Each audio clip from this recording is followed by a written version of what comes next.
This is Lama Tantrapa. Welcome to the Secrets of Qigong Masters, the talk show brought to you by Academy of Qidao, the first and only school in the world offering professional education in Tai Chi and Qigong coaching. To find out about programs offered by Academy of Qidao and to learn how you too can become a certified Tai Chi or Qigong coach, please visit qigongcoaching.com. This show is also brought to you by the World Congress on Qigong, convening on June 19th through 21st in San Francisco, California. To find out more about the World Congress on Qigong and to register to participate in it, please go to qigongmasters.com. Today, I am delighted to reintroduce to you Dr. Jahnke, the founder of the International Institute of Integral Tai Chi and Qigong, and the renowned author of several books on Qigong and Tai Chi, including The Healer Within and The Healing Promise of Qi. Welcome to our show, Dr. Jahnke. It's great to see you. Thank you, Lama. Appreciate your time and your interest in our work and all you do. Well, and of course, our listeners who have listened to the previous interviews with you may be familiar with how you got started with studying energy arts and Oriental medicine. So perhaps instead of going into your background, you can share with us a little bit about the arts that we study, Qigong in particular, and perhaps the related disciplines. I know that you've been doing a lot of research on the origins of these arts. Can you share with us a little bit about them? Sure. Thank you, Lama. You know, there are so many ways to talk about these things because of the fact that there are so many famous origins in China, you know, the great sacred mountains, the great philosophical disciplines of Taoism and Buddhism, and then more recently the influence of the modern world on China and the Cultural Revolution, and you know, on and on and on. So there's many ways to describe the story, shall we say, of the origins of Qigong and Tai Chi. And what we now call Qigong probably existed in China maybe even 50,000 years ago during shamanic era. That time in China when early humans were forming themselves into tribes and so forth.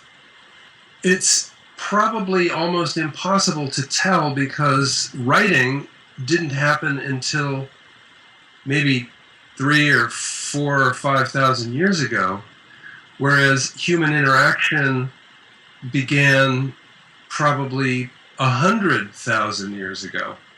And so we could ask the question, did those people have personal rituals that were associated with nature, that had something to do with what we call the three treasures, the body adjustment, let's do it all together, the body adjustment, lengthening, the breath adjustment, deepening, and the mind adjustment, centering on the present moment. And so these three points of focus, sometimes called the three mindful points of focus or the three intentful points of focus, are also known as the three treasures, along with the sky and the ground and that which lies between. So let me just show a few slides.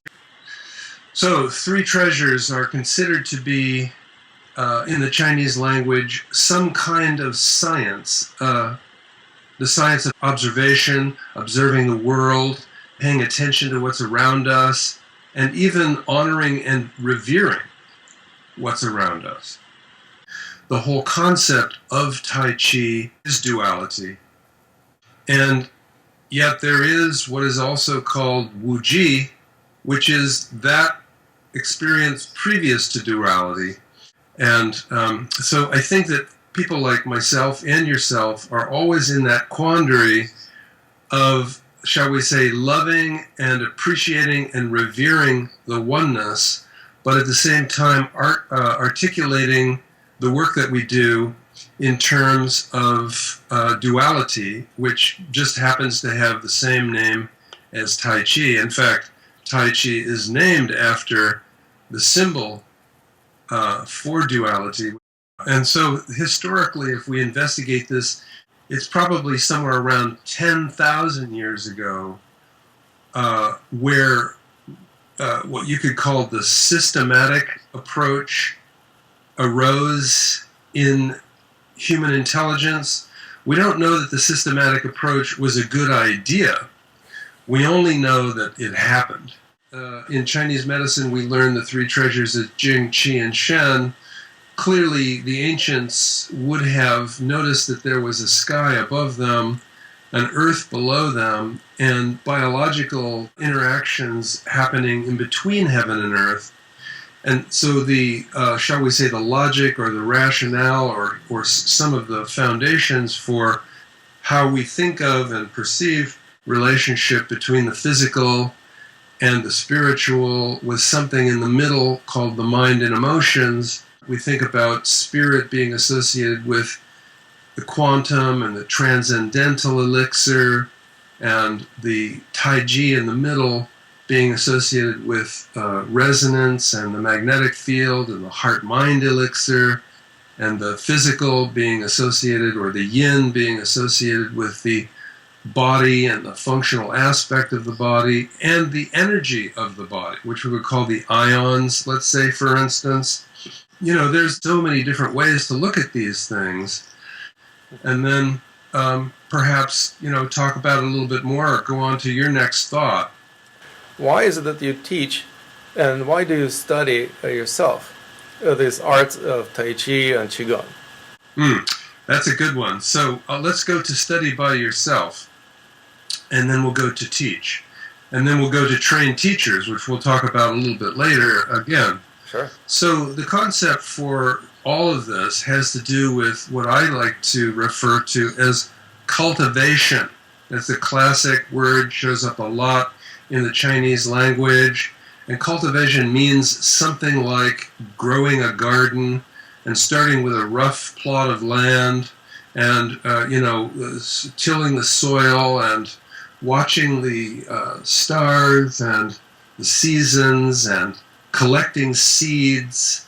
In certain contexts, the whole concept of cultivation is based first on planting a seed or having a seed be planted, and we know that it's possible that we may have had certain seeds planted within us before we were born, and we have certain seeds that have been planted within us since we've been born, and those seeds are sprouting, and we have the choice to be able to cultivate, you know, just like when you plant a row of any kind of vegetable. Like one of my favorites is kale and chard. So you plant a row of chard, and then you weed out the ones that don't seem they're doing very well, and then you cultivate and support the ones that are. Well, I am very focused personally, for thousands of different reasons, on the fact that cultivation of oneself is a worthy pursuit. And so through, starting my first meditation was the transcendental meditation. I was actually initiated by that guy, the Maharishi, in 1963. And then I took my first yoga class, probably 1963 or 1964, had exposure to Tai Chi, and my first Tai Chi classes in 1967. And somehow, as a person who's fairly athletic, I was on the basketball team, I was on the swimming team, I was on the golf team. I wish I would have known about Qigong when I was trying to play golf. Rather than the ego playing golf is like crazy. And so to me, Kung Fu, Tai Chi, Qigong, these are the disciplines that have appealed to me. And then when I found how appealing they were to me, as a doctor of Oriental medicine or Chinese medicine with 30 years of clinical practice, I felt very motivated to support the people that I was treating in the clinic to understand the power of this cultivation, the practice, and so forth. And so began teaching others and writing some books about this. And the most interesting thing is that as I got further into Qigong and Tai Chi, I became less and less interested in giving treatments to people because in my mind, a person who could heal themselves through the discipline of self-cultivation, who doesn't, is missing something. And of course, this gets into economics because a person spends money getting treatments that they could actually apply self-maximization and self-healing practices to themselves. And then as you can imagine, once that kind of kicks in, you think, well, why not? Because there's not enough teachers, why not participate in the process of supporting people in becoming teachers? I still wonder if we could uncover the real reasons why you find the study of Qigong a worthwhile pursuit, or as you put it even more broadly, the self-cultivation, a worthy pursuit. Why is it a worthy pursuit? Why is it that millions of people who don't practice Qigong and Tai Chi don't find it a worthy pursuit? Did they just did not think about it, or they considered it but didn't find it worthy? Why is it that not everybody practices it? Well, because of the fact that this is a conversation that could be an entire conversation between you and I, and because we want to stay on track for some of the things that we have planned on discussing here today, I'll just say very briefly that the question of who is who, like how did we get here, why are we here, all the biggest questions. To me, and this is a very personal view, and I don't want anyone to feel like that they should share this view, I believe that there are people who come to this planet from different trajectories. And some people that are on this planet may have been here before. I don't know. There's not a lot of really solid information on all this, but some people may have been here before. Some people may not have been here before. Some people may have deserved or earned a certain level of experience, while others have not deserved or earned different levels of experience. I don't believe in victims. I personally believe that people arrive in the experience of embodied consciousness through a process that I don't understand, but I do believe in that process. And so why some people would be inherently uninterested, and as a Qigong teacher yourself, you know about this. People come to your class, they say, wow, that was the most amazing thing I ever experienced, and then you never see them again. Like, what happened? What happened? Yeah. And some people are disinclined because of fear. Some people are disinclined because they have horrible habits and they don't want to confront those horrible habits. Some people are disinclined for reasons that are buried in their, shall we say, their well, I'll just use the word karma, or their destiny, that we can't even understand. And some people say, well, if I was going to try to climb that mountain, I should have started a long time ago, so screw it, I'm not going to climb that mountain. I don't know how some people do and some people don't. But what I do know is that you drank the Kool-Aid. You're on the elixir. You touched the hem of the garment. You felt the power. And instead of freaking you out or turning you away, you kept going. And it's the same with me. I drank the Kool-Aid. I loved the elixir. I touched the hem of the garment. I was in the field of the great model energy of, Buddha, Christ, Lao Tzu, all the greats. I was affected by that. It made sense to me. I was predisposed to the fact that it would make sense to me. And so I'm hooked. I'm in deep. How do you motivate your students? By your personal role modeling, or you have some other ways to facilitate their interest and perhaps get them hooked? Well, I think the answer to that is that I don't. I really don't. I am not inclined to try to get people to like something that they don't like. Um, there's a beautiful phrase that says, I am a fisher of persons. Originally it's I am a fisher of men. I am a fisher of persons. I'm a person who fishes. I sort. I sift. I select. I'm a talent spotter.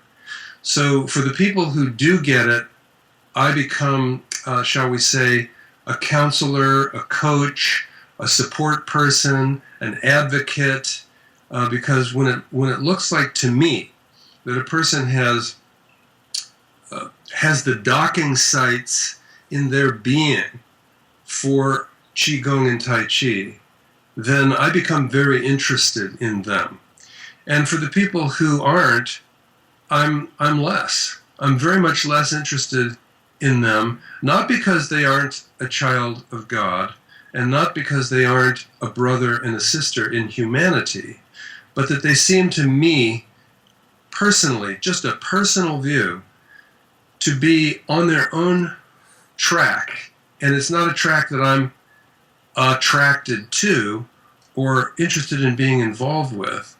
And so when people leave my classes as if, they weren't interested, I'm usually of a mind to say something like, well, good, now that person's not going to be around complaining to the other people here, whatever their complaint might be, but instead, the community of people who are retained within the community, shall we say, tend to be more interested and inclined. So I am disinclined to trying to get students to like Qigong and Tai Chi if they don't.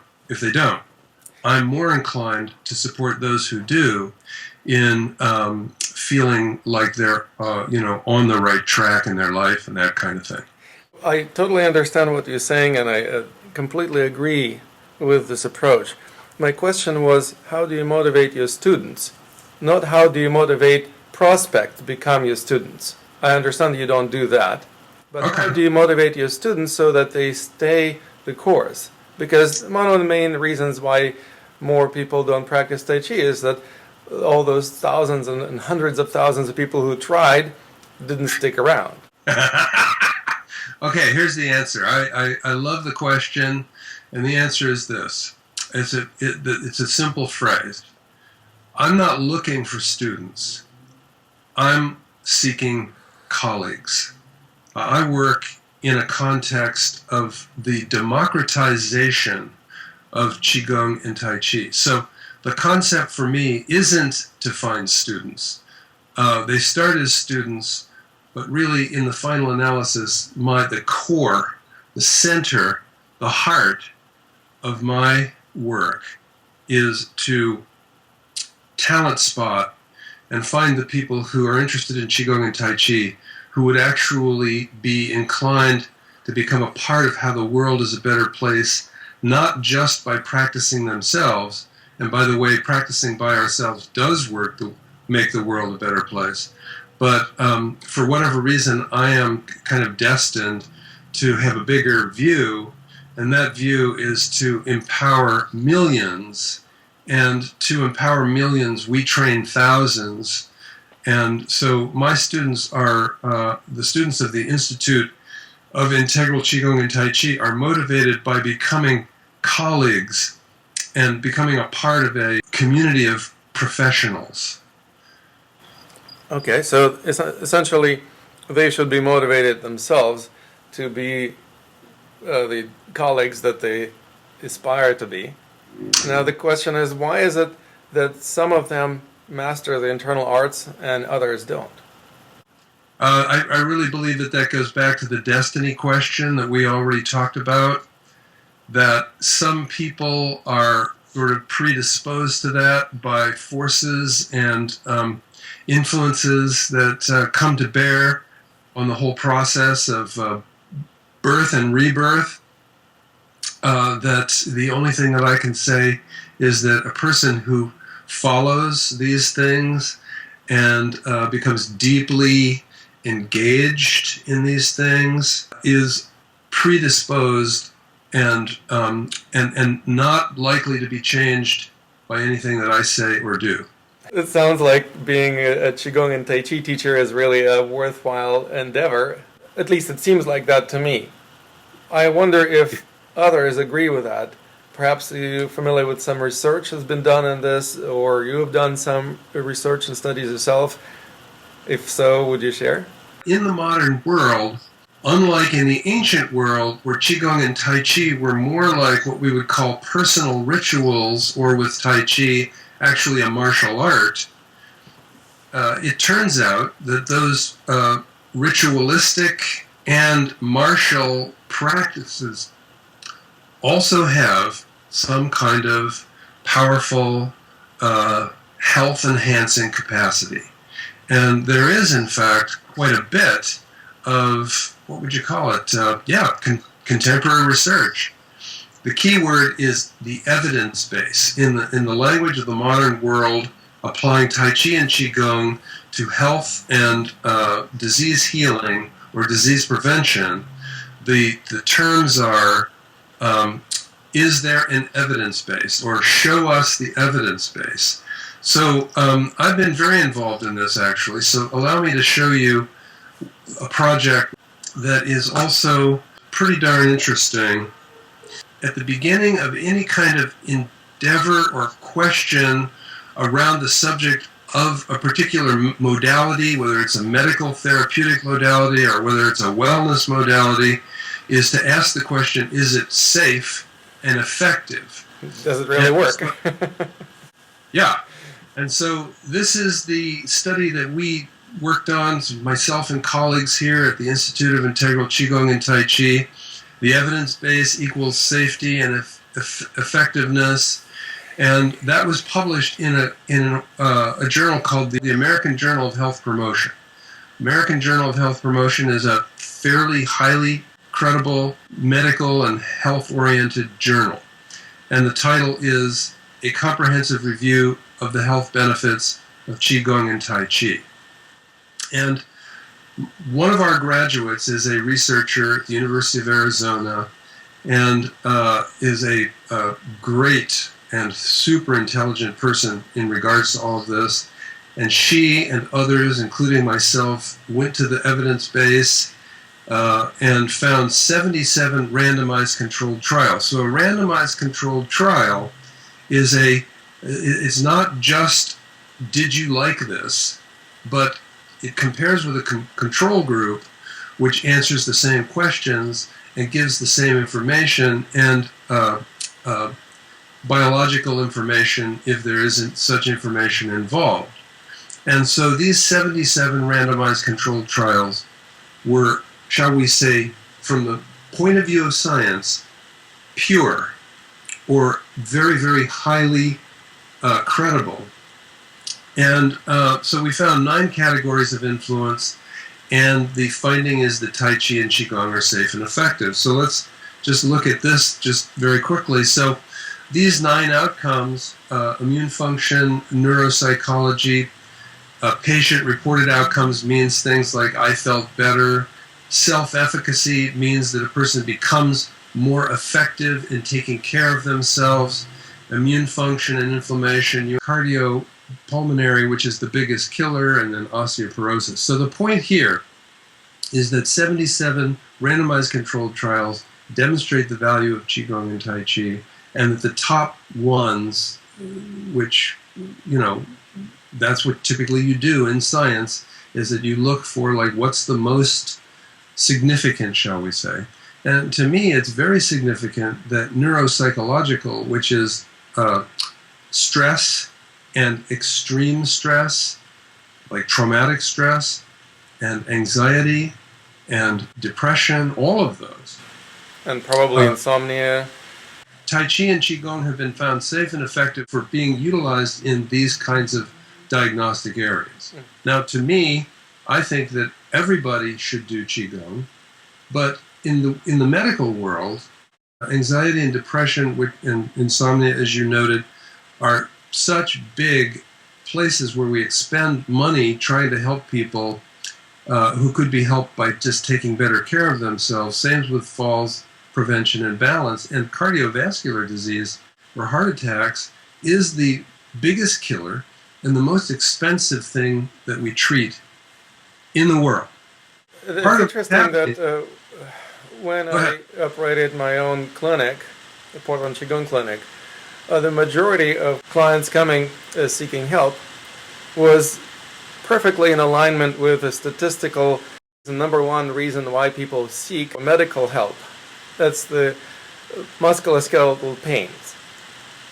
I'm surprised that it's not included in these health outcomes. One of the other things that we were able to become involved in was a project with the National Council on Aging about people feeling better and sleeping better and all of that. But the most significant and interesting little bit here was that on the bottom, the percentages, that 2% of the people who said that they would repeat this class actually did not like being in this class. That people are interested enough in caring about their health that they'll actually return to and continue with a self-care practice. 91% would. The practice accelerates these physiological mechanisms, which are all associated with higher levels of function and higher levels of well-being, oxygen delivery and the lymphatic system acceleration, relaxation response, neurotransmitter shifts, and enhanced immune function. But here's the really most exciting thing. Many of the diseases we call heart disease or Parkinson's or diabetes, they are caused by system-wide perturbations of cellular process that are associated with the challenge of inflammatory process within the human body. Now that's why people get sick, but Qigong and Tai Chi, through the fact that they generate the relaxation response, are a part of how our genes can actually sustain their well-being. Qigong and Tai Chi, or also yoga, all the mind-body practices which trigger the relaxation response, support genes in sustaining their well-being, which has to do with telomeres, which is the fuel or the DNA. So if a cell reaches the point where it can no longer replicate itself, that cell will not be able to replicate itself. And imagine if you had enough of your liver cells or enough of your brain cells or enough of your heart cells that were no longer replicating, what would happen to you? And so this is like, the new fountain of youth. Mind-body practice equals reduced rate of cell death. That's just amazing. It definitely is amazing. Now, so what are your thoughts on that? I would say that longevity and immortality are interesting subjects, and people think that there must be some particular techniques for longevity, maybe even some techniques for immortality. But I would say it's not about trying to get the person to live another few years. Right. It's more about vitality, how you actually function at this particular moment in time and how you facilitate continuous function. And if you continuously function, well, then you are not likely to contract disease and you're not likely to get injured, because people don't really die from old age, they die from disease or from injury or from another cause of death, not just old age, and they stop multiplying the cells in their body. So correct. What we're doing is that we're learning how to facilitate greater vitality within ourselves and within people we work with. And longevity is a pleasant side effect of that. In the modern parlance, in the way that this is described by people who are involved in the science of these things, the word longevity has been replaced by a new word called health span. Longevity in the modern world, in the Western world, is always going to mean just how long were you around. The important difference between lifespan, which can be being alive in an extended context but not particularly being well, and health span, which is the span of healthy life or healthy longevity. Pretty interesting. Exactly. So, Roger, would you share with us a little bit about the ways to become the Qigong teacher or Tai Chi teacher?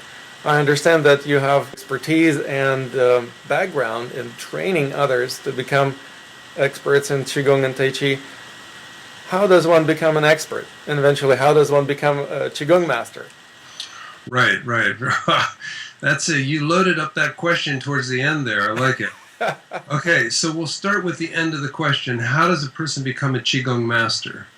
I do not know.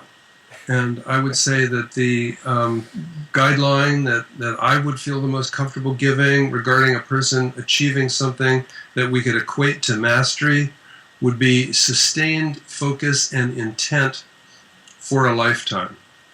To the extent that others feel that the person who has sustained focus and intent for a lifetime has something of value to share. And so then becoming a Qigong and Tai Chi teacher, to me that's a much different question because a teacher isn't necessarily a master. A teacher is a person who has something to share. And I know that we both use the word Qigong or Tai Chi coach, which is coach is a prevalent term in the modern world, and there's every kind of coach that there wasn't ever before. So we used to have basketball coaches and piano coaches and opera coaches, but now we have life coaches and health coaches and Qigong coaches and Tai Chi coaches, which is good. To me, the transformation of the human experience from one wherein humans do not trust themselves into another wherein humans do trust themselves requires coaches. I think coaches are much more important than doctors, lawyers, or psychotherapists. Psychotherapists. And coaches are people who support people in maximizing themselves at a pace that's reasonable in their lives and in a context where they are typically not shamed or embarrassed or blamed or any of the things that have to do with, when I think back to my basketball coach, he used to shout at, we were children at the time, 16 and 17-year-old people, and of course he couldn't help it because his dad shouted at him and his sergeant in the army shouted at him. So he thought like the only way to get people to perform is to shout at them, and I don't see that as being associated with coaching at all.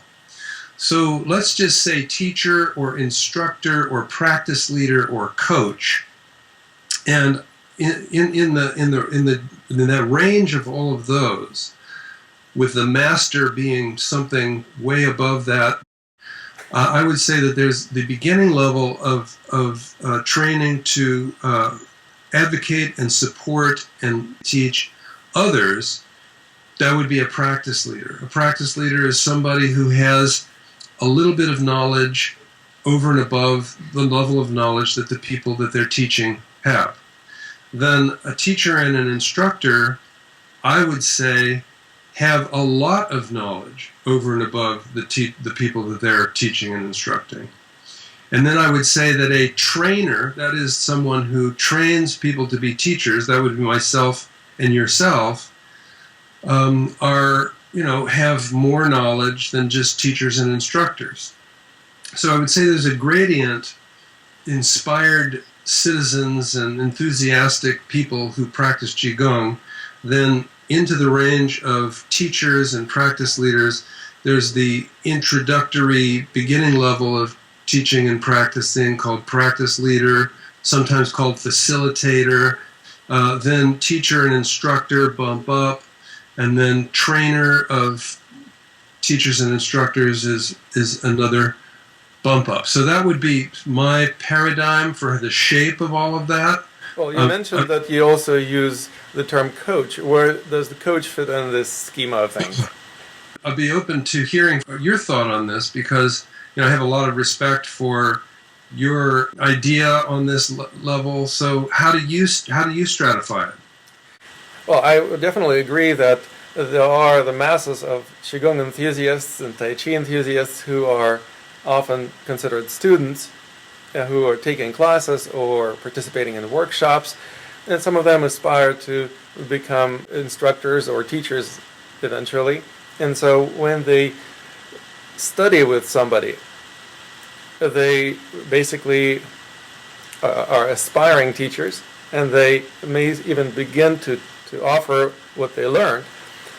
So that basically what would be in your nomenclature the category of practice leaders. Now, there's a difference between teaching and coaching. And the difference is that, at least from what I've studied about coaching and what I understand about teaching, is that teaching entails downloading information into the student's minds, giving certain example of how to perform certain functions. And if the student is a good student, well, then they will be able to perform in a way similar to the teacher's performance, or replicate the knowledge that the teacher instilled in their mind in a way that's similar to what the teacher says. So essentially, that is different from what the coach does, because the coach invites the student or coaching client, the person who is receiving coaching, to discover certain things within themselves and to develop their own authentic path along which they will be discovering whatever they want to discover in this particular subject matter. And that path may be distinct from everybody else's path in this field, but essentially it creates authenticity. And as we were talking about the masters, I would say that the master is the person who is authentically masterful. And that means that they're not just trying to replicate what the teacher said or did, and they have easy time performing things that others have a hard time doing. Nice. I take that all in as a beautiful reflection of the whole potential that is nourished and cultivated by yourself, myself, your colleagues, my colleagues, the people who are involved in the National Qigong Association, who are also inclined to, these ideals, shall we say. Of course, everybody who's involved is going to be very focused on the idea of elevating the conversation to higher and higher levels of significance. So in the final analysis, everything that you said is just excellent. So I just invite us to take the next step in the conversation, given the fact that we've got a great mutuality regarding this particular point. Indeed. And I definitely appreciate the mutuality and want to invite our listeners to learn more about your methodology, because you've developed a methodology of transmitting the knowledge in a way that is distinct from a traditional old school teaching method. And True. This is what you present in your institute, right? True, and maybe it would be okay here to just mention the website and a couple of things. The fact that we do these trainings, we train practice leaders, we train teachers and instructors. From our side, the concept is much more trending towards what I would call the coaching view, as you just described a moment ago, as opposed to the mastery view, which you also mentioned briefly. Excellent. And we will create a special link and invite our listeners and viewers to check out the Institute of Integral Tai Chi and Qigong following the link qigongcoaching.com/IIQTC. Yeah, and let me make a comment about that, is that throughout the year, we almost always have something that's enrolling.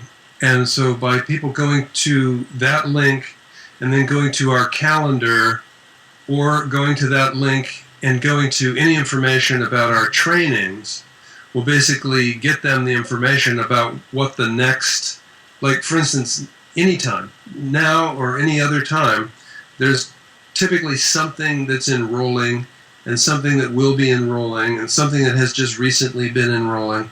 So all of those are going to be accessible to those who click that link that you just mentioned. Let me ask you, Roger, about the program that trains individuals to become Qigong teachers. I know that you have one coming up soon, and perhaps our viewers will be curious to find out about it. Yes. Well, we do two trainings that fit the description of what you're describing.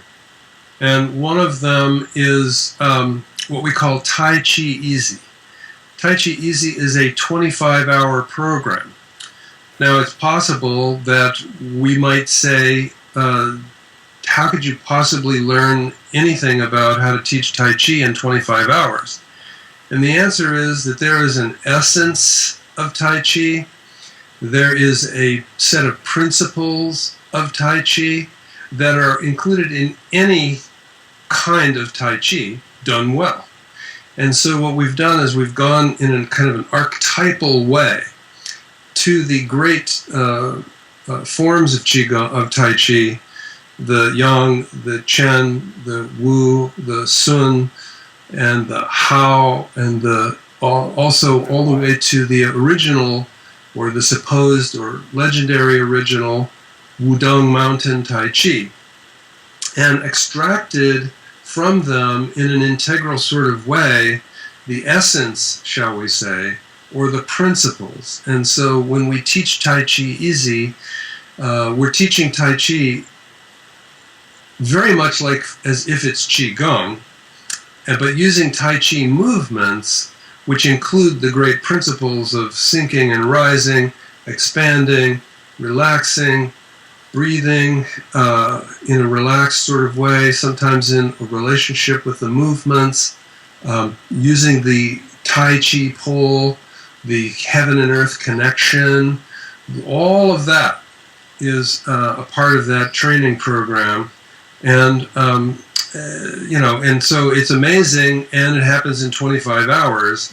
And that's what we've been doing, a lot of that with the Veterans Administration, because in large institutions, hospitals, health insurance companies, school systems, corporations, the Veterans Administration, big institutions with millions of participants, they don't really have any idea about how to manage traditional Tai Chi.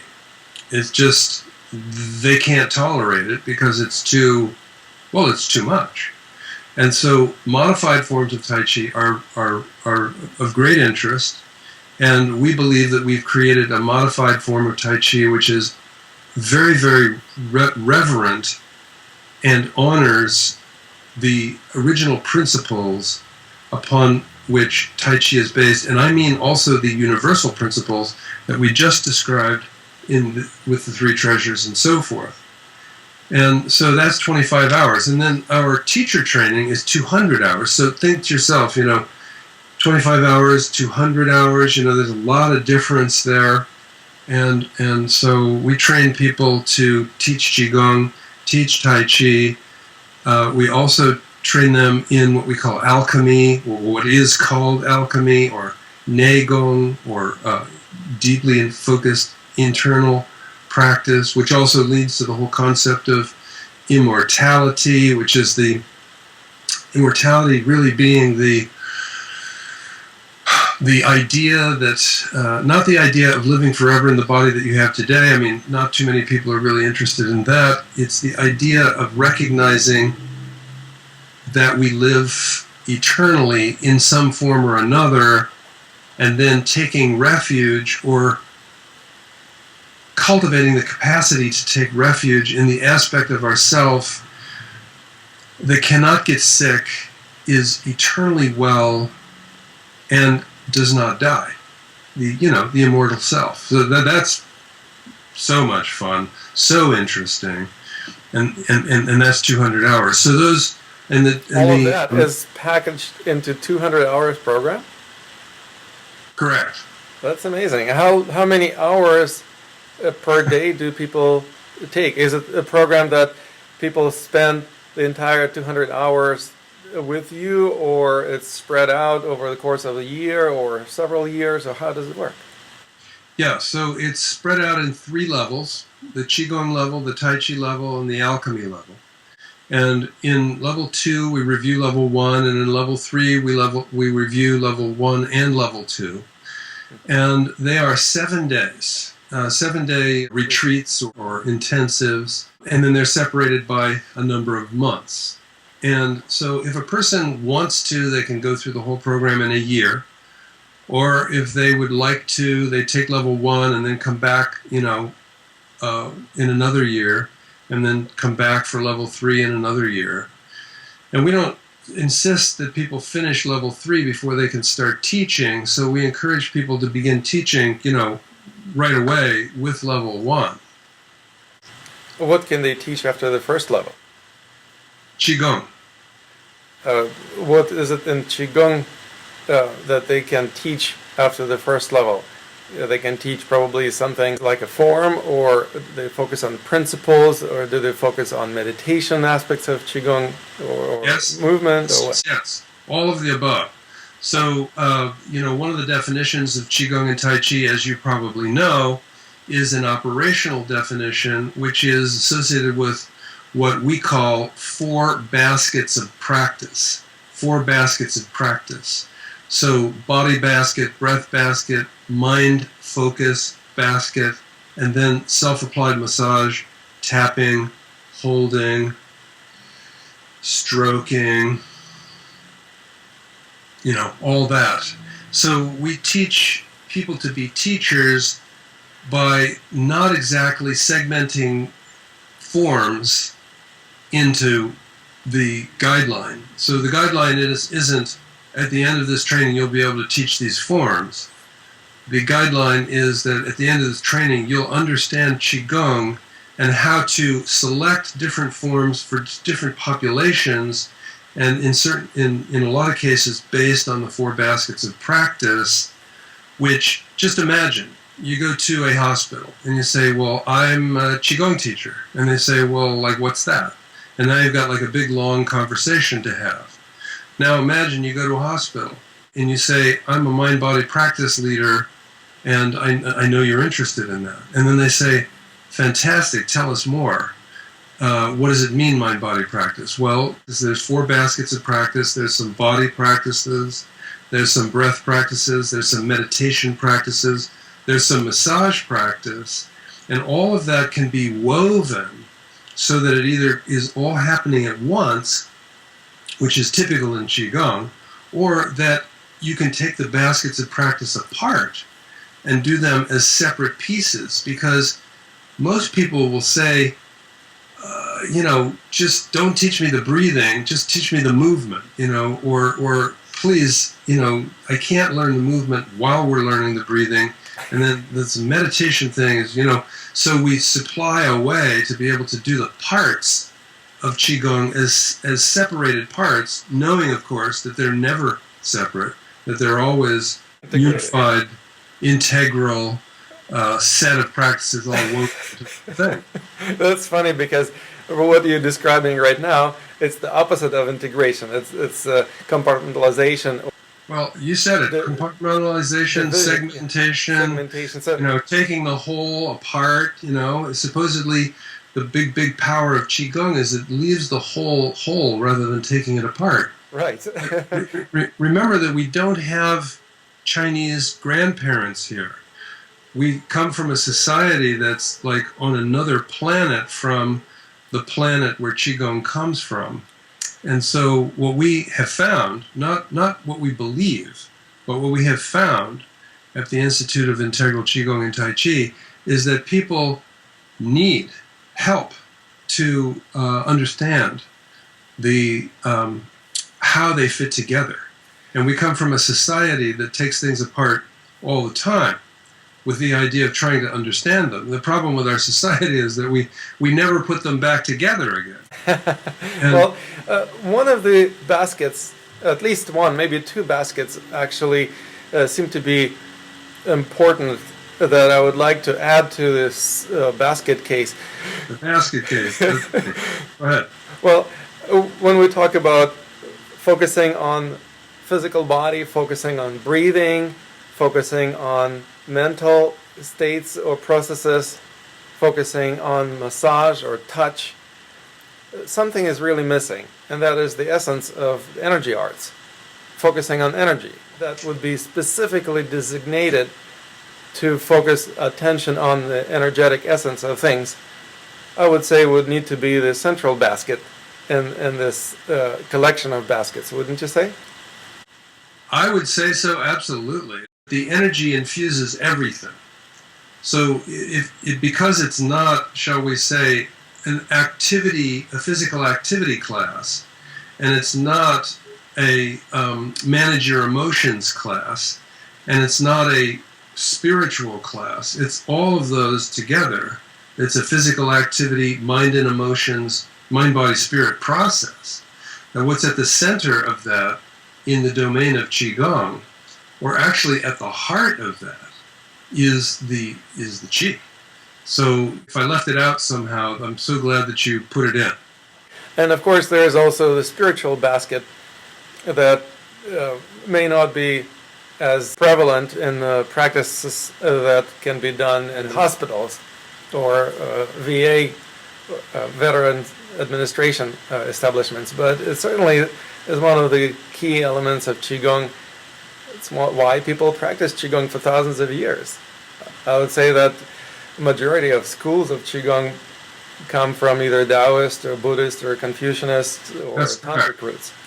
So how that works is, and you know this to be true because you've had the experience, I'm sure, is that when people practice Qigong, no matter who they are, they almost always have a spiritual experience. Well, the thing about it is that some people actually have some spiritual aspirations. And when they have an aspiration, for example, they have bodhicitta, which is the aspiration to experience enlightenment or a spiritual awakening. So when they come to me, I ask them, why do you want to study with me? And they say, I want to experience enlightenment. Well, that's basically an invitation to start digging into that basket where there are practices dedicated specifically to experiencing enlightenment or spiritual awakening. It's not that the person is going to be on the path to enlightenment, that eventually, maybe some years or decades down the road, they will experience it. They actually start experiencing it from the get-go, maybe in small increments, maybe not as deeply as they would want to, but they already start waking up. And so I would imagine that that's one of the main distinctions between the enthusiasts and masters in Tai Chi and especially in Qigong, is that the Qigong masters are a little bit more awake than the average bear. Would you say? What are the specific qualities that are distinctly unique to Qigong masters that you would say? Yeah, I no debate. You're exactly correct. I would add one point, though, and that is that a person who doesn't come to the practice for the sole purpose of enlightenment still has a lot of potential to have the experience of Qigong be a spiritual and an enlightening experience. Right. We are essentially facilitating the spiritually enlightening experiences almost by default, like we were talking about exactly longevity as a happenstance. It's a happy side effect of practice. Well, so we can also say that spiritual awakening happens as a result of a practice, even if we are not trying to awaken. Now, exactly. Very good. how about professional practice of being a Qigong or Tai Chi teacher? What is it that successful teachers do that others don't? So I'll just say that on one part, I'll give two parts to this one. The first one is that on one part, the person is courageous and hardworking. So in other words, if they have a voice within them that says, I'm not doing this as well as I should, they will also tell that voice to shut up so that they can proceed with their intent, which is to help others. One of the definitions of a teacher is someone who knows more than the student. Not everything, just something. So that there's a gradient for the knowledge to go from the person who knows more to the person that knows less. In fact, some people know so much that they sort of freak students out because of the fact that they try to give too much. And one of the things that we say as a kind of mantra is, how little can you give them? Means, what small piece is each person ready to hear today?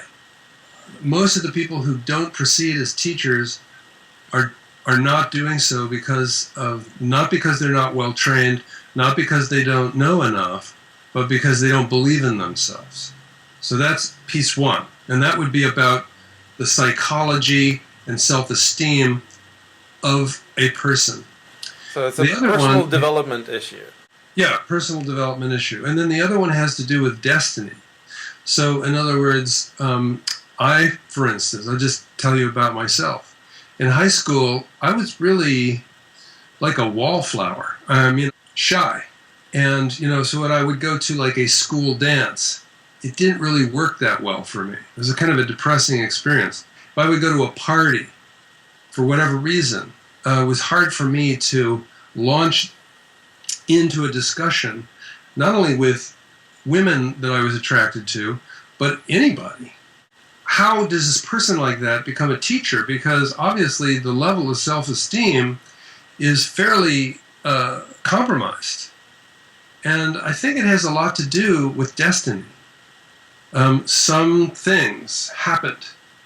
You've had this experience too, where you're on this trajectory, but then this one comes in. And I don't know where the other one comes from.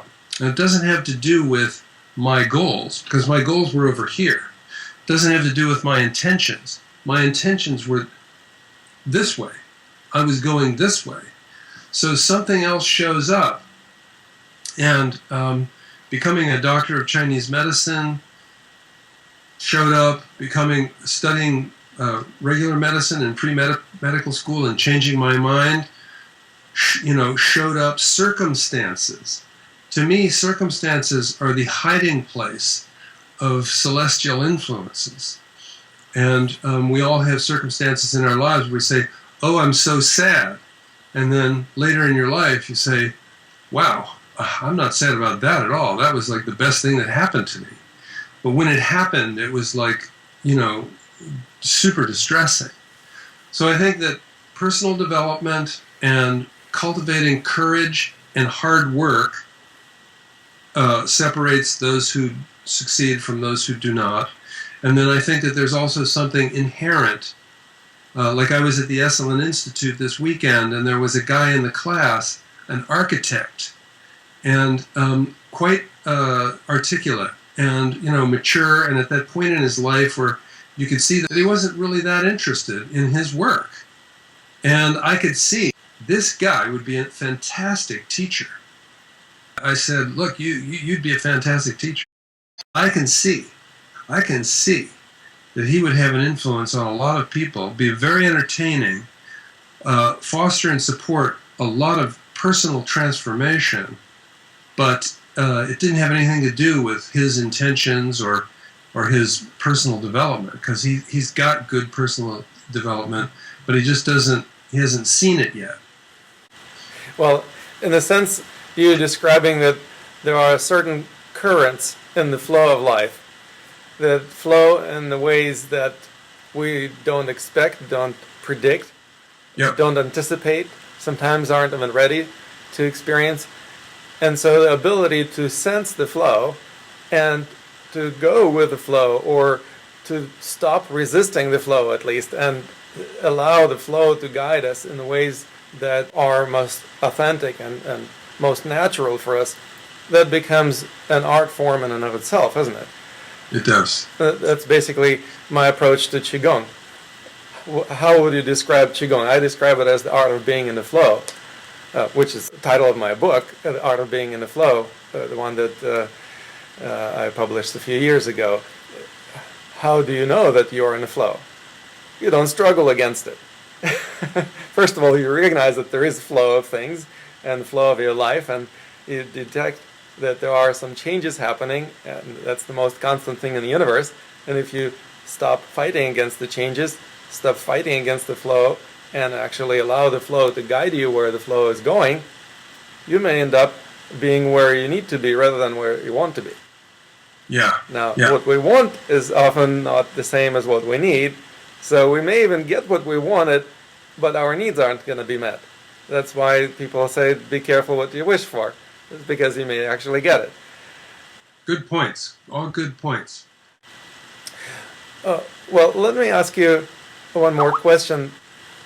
Practices of Tai Chi and Qigong can transform the person's life, and some people are more ready for this kind of transformation and some are less ready. Would it be fair to say that the way to find out how ready people are and find out whether or not this type of path is something that they really resonate with is to try? Yeah, I think that probably that's the only answer. So, in other words, you asked the question and you answered it. Well, I wanted to hear from you what your opinion is, and apparently you concur. Yeah, I concur completely. So, as people are kind of moving through the flow of life, whether it's their essential, inherent flow, or whether it's the flow of circumstances that carry them along without their knowledge of how the whole thing works, some people are going to find their way into realm of Qigong and Tai Chi. I think the only way they can know is to try. I mean, there are people, I've had people say this to me. I saw some people doing Tai Chi on the beach, and I knew that I was destined to learn that and have it become an important part of my life. People have said that more than once. But usually I think people don't know, and they have to give it a go. And then it really matters who is their teacher. One of the things that I bump into a lot is a person who said, well, I tried Tai Chi and I hated it, but then when I came to this class, I liked it. So, what's the difference? And of course the difference is the style of the teaching, the environment, the other people who are there. And we use this phrase, the democratization of Qigong and Qi and enlightenment is the whole idea that you don't become enlightened from another person, you become an enlightened person because you cultivate yourself. We call it self-actualization. Yes, and it's in a context where you're not always being told what you should be doing, but more you're being encouraged to follow your heart and to awaken at a pace that is consistent with your essential nature, basically. Absolutely. Wonderful. Well, I suppose this is an excellent point to conclude our interview today. And I really look forward to continuing this dialogue because it seems to have a lot of value to it. And I hope that our listeners thoroughly enjoyed it as well. Let me remind that you are watching the interview with Dr. Jahnke on a talk show, The Secrets of Qigong Masters, brought to you by Academy of Qidao, the first and only school in the world offering professional education in Qigong and Tai Chi coaching. Please go to qigongcoaching.com to learn more about the programs and events offered by Academy of Qidao, and visit qigongcoaching.com/IIQTC to find out about the programs and events offered by the Institute of Integral Tai Chi and Qigong. This show is also brought to you by the World Congress on Qigong, convening on June 19th through 21st in San Francisco, California. To find out more about the World Congress on Qigong and to register to participate in it, please go to qigongmasters.com. Thank you so much, Roger. It's been a real pleasure. My pleasure, Lama. We'll see you again and wish you well. Thank you.